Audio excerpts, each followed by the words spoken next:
কখনো কি ভেবে দেখেছেন আমাদের চারপাশে এমন কিছু মানুষ কেন থাকেন যারা চরম বিপদের মুখেও পাহাড়ের মতো অটল থাকেন? তাদের মনে কোনো ভয় থাকে না, কোনো দ্বিধা থাকে না। আবার কিছু মানুষ এমন কেন হন যাদের কথা শুনলে মনে হয় তাদের কণ্ঠে স্বয়ং সরস্বতী বাস করছেন।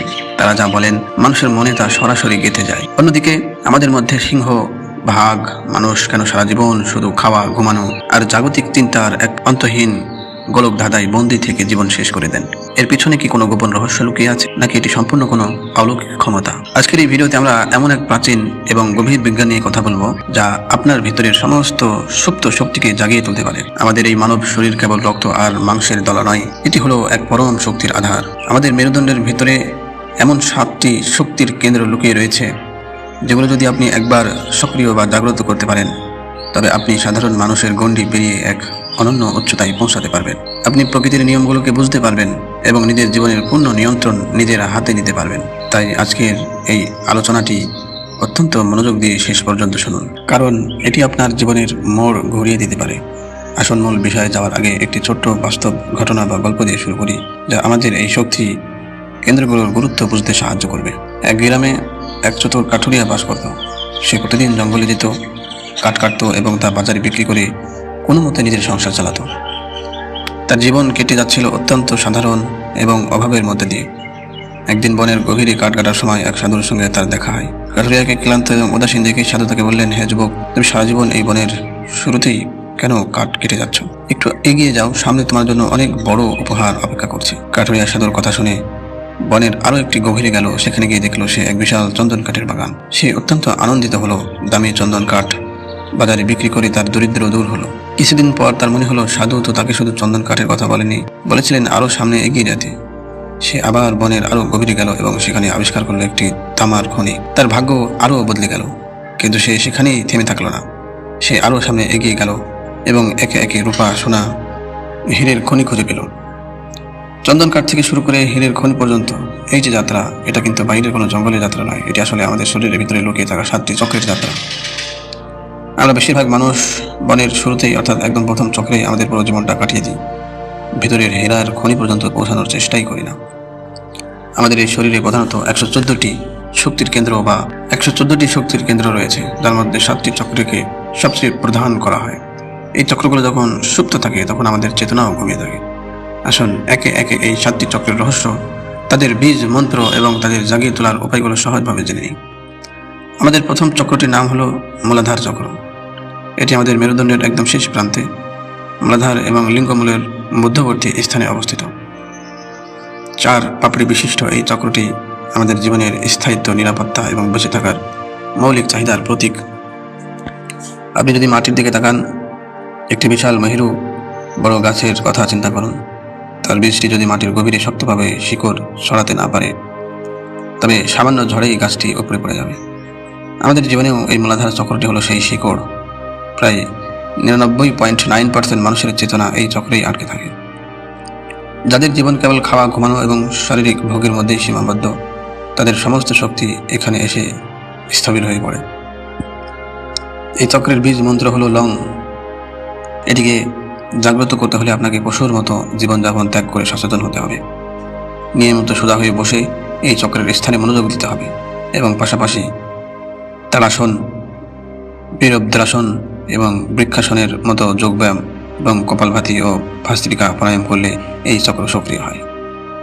যখন এই চক্রটি জাগ্রত হয় তখন আপনার ভেতর থেকে সমস্ত ভয় দূর হয়ে যায়। আপনি একজন বীর এবং নির্ভীক মানুষ পরিণত হন। আপনার শারীরিক কামবাসনা নিয়ন্ত্রণে আসে এবং জীবনে এক পরম আনন্দ ও স্থায়িত্ব আসে। এবার চলুন দ্বিতীয় চক্রের দিকে এগিয়ে যাওয়া যাক। এটি হলো স্বাধিষ্ঠান চক্র। এটি লিঙ্গমূল থেকে 4 আঙ্গুল উপরে এবং নাভির ঠিক নিচে অবস্থিত। এর রং কমলা এবং এটি 6 পাপড়ি বিশিষ্ট একটি চক্র। যদি আপনার শক্তি এই চক্রে এসে আটকে থাকে তবে আপনার জীবনে কেবল বিনোদন, আমোদ প্রমোদ, সিনেমা দেখা, ঘোরাঘুরি আর মৌজ মাস্তিতেই কেটে যাবে। আপনি ভাববেন আপনি জীবনকে উপভোগ করছেন, কিন্তু ভিতরের চেতনা তখনও ঘুমিয়ে থাকে। সিনেমা বা কাল্পনিক নাটকের জগতে ডুবে থাকা মানুষগুলো আসলে এক ধরনের অবচেতনের মধ্যে বাস করে। তারা আসল সত্য থেকে দূরে থাকে। এই চক্রের বীজ মন্ত্র হলো ভাম। এই চক্রটি জাগ্রত করার জন্য প্রতিদিন পিঠের হাড় সোজা রেখে চোখ বন্ধ করে নাভির নিচে মনোযোগ দিতে হবে এবং মনে মনে একটি উজ্জ্বল কমলা রঙের আলোর উদয় কল্পনা করতে হবে। বদ্ধকোণাসন এবং পশ্চিমাতাসনের মতো আসন এবং অনুলোম বিলোম প্রাণায়াম এই চক্রের জন্য অত্যন্ত কার্যকরী।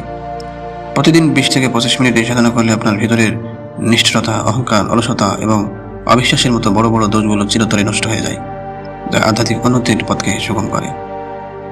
এই দুই চক্রের জাগরণের মাঝে আমাদের মনের অবস্থা কেমন হয় তা বোঝার জন্য আরেকটি সুন্দর উদাহরণ দেওয়া যায়। ধরেন একটি নদীর তীব্র স্রোত, সেই স্রোত যদি কোনো নৌকা হাল ছাড়া ভেসে চলে তবে তা যে কোনো পাথরের সাথে ধাক্কা খেয়ে ডুবে যেতে পারে। আমাদের মনও ঠিক তেমনি। যখন আমাদের প্রথম দুটি চক্র জাগ্রত হতে শুরু করে তখন আমরা জীবনের স্রোতকে নিয়ন্ত্রণ করতে শিখি। একটা সময় এক রাজা তার রাজ্যের সবচেয়ে অশান্ত এবং রাগী হাতিটিকে শান্ত করার জন্য এক সাধুর শরণাপন্ন হয়েছিলেন। সাধু হাতিটির সামনে কোনো চাবুক বা লাঠি ব্যবহার করেননি। তিনি কেবল শান্তভাবে হাতির চোখের দিকে তাকিয়ে এক গভীর সুর তৈরি করেছিলেন। সেই সুরের কম্পনে হাতিটি শান্ত হয়ে হাঁটু গেড়ে বসে পড়েছিল। আমাদের ভিতরের সেই অবাধ্য মন বা ইন্দ্রিয়গুলোকে শান্ত করার সুরটা হলো এই চক্রগুলোর জাগরণ। যখন আপনার ভিতরের শক্তি শৃঙ্খলা শুরু করে তখন বাইরের কোনো কোলাহল আপনাকে আর বিচলিত করতে পারে না। আমাদের তৃতীয় চক্রটির নাম হলো মণিপুর চক্র। এটি আমাদের নাভির ঠিক পেছনে অবস্থিত। মণিপুর শব্দের অর্থ হলো রত্ন বা মণির শহর। এর মূল উপাদান হলো অগ্নি বা আগুন, যা রূপান্তর এবং শক্তির প্রতীক। এটি 10 পাপড়ি সম্পন্ন একটি পদ্ম। যে মানুষের শক্তি এই চক্রে জাগ্রত হয় সে অলস হয়ে বসে থাকতে পারে না। তার মধ্যে কাজ করার এক তীব্র উন্মাদনা তৈরি হয়। তাদের আমরা কর্মযোগী বলে থাকি। এই চক্রের বীজ মন্ত্র হলো রাম। নাভি অঞ্চলে মনোযোগ কেন্দ্রীভূত করে এবং সেখানে একটি উষ্ণ আগুনের আভা অনুভব করার চেষ্টা করার মাধ্যমে এই চক্র জাগ্রত হয়। এই চক্রটি সক্রিয় হলে মানুষের ভেতরের হিংসা, পরনিন্দা, লোকলজ্জা, ভয় এবং মোহ দূর হয়ে যায়। এটি আপনাকে এক অদম্য আত্মশক্তি এবং আত্মসম্মান প্রদান করে, যার ফলে জীবনের যে কোনো কঠিন লক্ষ্য অর্জন করা আপনার জন্য সহজ হয়ে যায়। আমাদের চতুর্থ চক্রটি হলো অত্যন্ত গুরুত্বপূর্ণ একটি কেন্দ্র, যার নাম হলো অনাহত চক্র। এটি আমাদের বুকের ঠিক মাঝখানে হৃদয় যন্ত্রের কাছাকাছি অবস্থিত। এটিকে প্রেম, দয়া, করুণা এবং আত্ম সাক্ষাৎকারের কেন্দ্র বলা হয়। এই চক্রটি 12 পাপড়ির এই সবুজ পদ্মটির ভিতরে 2টি ত্রিকোণ থাকে, একটি উপরের দিকে মুখ করা এবং অন্যটি নিচের দিকে, যা মূলত প্রকৃতি এবং পুরুষের, পৃথিবী এবং আকাশের মিলনের প্রতীক। এই চক্রের বীজ মন্ত্র হলো ইয়াম। বিশেষ করে রাতে ঘুমানোর আগে বুকের মাঝখানে হাত রেখে বা মনোযোগ দিয়ে এই চক্রে ধ্যান করলে সুষুম্না নাড়ি সক্রিয় হতে শুরু করে। ভুজঙ্গাসন, অষ্টাসন এবং গোমুখাসনের মতো আসন এবং ভাস্ত্রিকা প্রাণায়াম এই চক্র খুলতে সাহায্য করে। অনাহত চক্র জাগ্রত হলে মানুষের মন থেকে সমস্ত ছল, চতুরি, হিংসা, অহংকার এবং কুযুক্তি চিরতরে বিদায় নেয়। আপনার ভিতরে এক নিঃস্বার্থ সার্বজনীন ভালোবাসার জন্ম হয়। আপনি কোনো স্বার্থ ছাড়াই সমস্ত সৃষ্টিকে ভালোবাসতে শুরু করবেন এবং আপনার চারপাশের মানুষ আপনার প্রতি এক অদ্ভুত আকর্ষণ অনুভব করবে। পঞ্চম চক্রটি হলো আমাদের কণ্ঠমূলে অবস্থিত বিশুদ্ধ চক্র। এর মূল উপাদান হলো আকাশ বা শূন্যতা, যা ব্যাপকতা এবং স্বাধীনতার প্রতীক। এর রং নীল এবং এটি 16টি পাপড়ি বিশিষ্ট। এই চক্রের বীজ মন্ত্র হলো হাম। ধ্যান করার সময় কণ্ঠনালীর কেন্দ্রে একটি শান্ত নীল আলোর গোলক কল্পনা করতে হয়।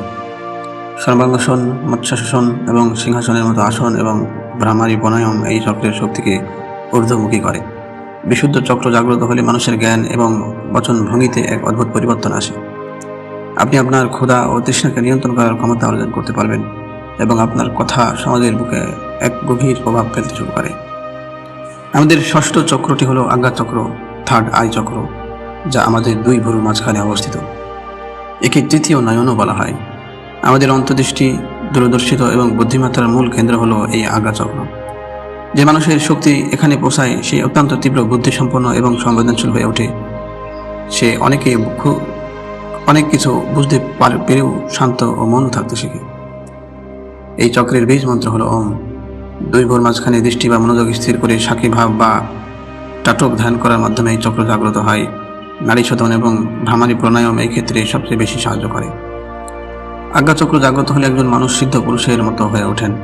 তার কণ্ঠে বাক সিদ্ধি লাভ হয়, অর্থাৎ তিনি অবচেতন মনে যা বলেন বা পূর্বাভাস দেন তা সত্য পরিণত হতে শুরু করে। এটি কোনো অলৌকিক জাদু নয়, এটি হলো দীর্ঘ তপস্য এবং চেতনাতার এক উচ্চতর স্তর। সবশেষে আমাদের সপ্তম এবং পরম চক্র যার নাম সহস্র চক্র। এটি আমাদের মাথার তালুর ঠিক মাঝখানে অবস্থিত, যেখানে সনাতন সংস্কৃতিতে শিখা বা টিকি রাখা হয়। মূলাধার থেকে শুরু করে একে একে সব চক্র ভেদ করে যখন শক্তি এই সহস্র চক্রে পৌঁছায়, তখন মানুষ আর সাধারণ মানুষ থাকে না, সে ব্রহ্মাণ্ডের পরম চেতনার সাথে একত্র হয়ে যায়। এই বীজ মন্ত্র হলো ওম। তবে আক্কা চক্রের ও যেখানে অন্তর্দৃষ্টি দেয়, সহস্র চক্রের ও আপনাকে মুখ্য বা পরম মুক্তি দেয়। শীর্ষাসন, পদ্মাসন এবং গভীর ধ্যানের মাধ্যমে এই চক্র জাগ্রত হয়। এই স্তরে পৌঁছানোর পর একজন মানুষের কাছে জাগতিক সুখ, দুঃখ, মান, অভিমান বা কোনো সিদ্ধির আর কোনো মূল্য থাকে না। সে এক পরম আনন্দে এবং ব্রহ্মাণ্ডের অনন্ত শক্তির সাথে যুক্ত হয়ে যায়। এটাই হলো আত্মসাক্ষাৎকার বা আত্মজ্ঞানের চূড়ান্ত অবস্থা। এই 7টি চক্রের জাগরণ এবং আধ্যাত্মিক উন্নতার গভীরতা অনুধাবন করার জন্য আসুন সবশেষে একটি ছোট্ট গল্প শুনি। এক শিষ্য তার গুরুর কাছে গিয়ে জিজ্ঞাসা করল, গুরুদেব, আমি এত বছর ধ্যান করছি, তাও কেন আমি ঈশ্বরের সেই পরম আলো বা আনন্দ অনুভব করতে পারছি না? গুরু মৃদু হাসলেন এবং শিষ্যকে নিয়ে একটি মাটির কুঁড়ো ঘরের সামনে গেলেন। ঘরের ভিতরে একটি প্রদীপ জ্বলছিল, কিন্তু সেই প্রদীপের কাছের চিমনিটি ছিল গভীর কালো ঝোল আর কালিতে ঢাকা। প্রদীপের আলো বাইরে আসছিল না, পুরো ঘরটি অন্ধকারে ডুবেছিল।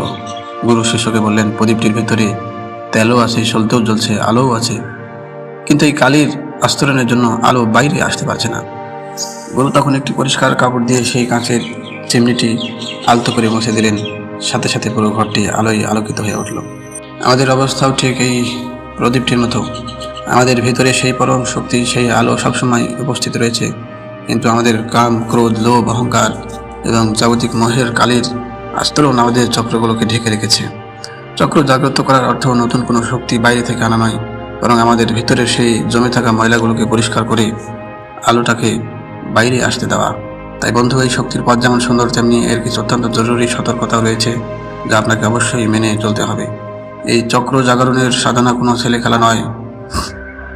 প্রথম নম্বরে আপনাকে প্রথম চক্র থেকে শুরু করে অত্যন্ত ধীরে ধীরে এবং ধৈর্যের সাথে উপরের দিকে উঠতে হবে। হঠাৎ করে মাঝখান থেকে কোনো চক্র জাগ্রত করার চেষ্টা করলে মানসিক বা শারীরিক ভারসাম্য নষ্ট হতে পারে। 2 নম্বরে সাধনার সময় আপনার খাদ্য তালিকায় বদল আনতে হবে। সম্পূর্ণ সাত্ত্বিক আহার গ্রহণ করতে হবে।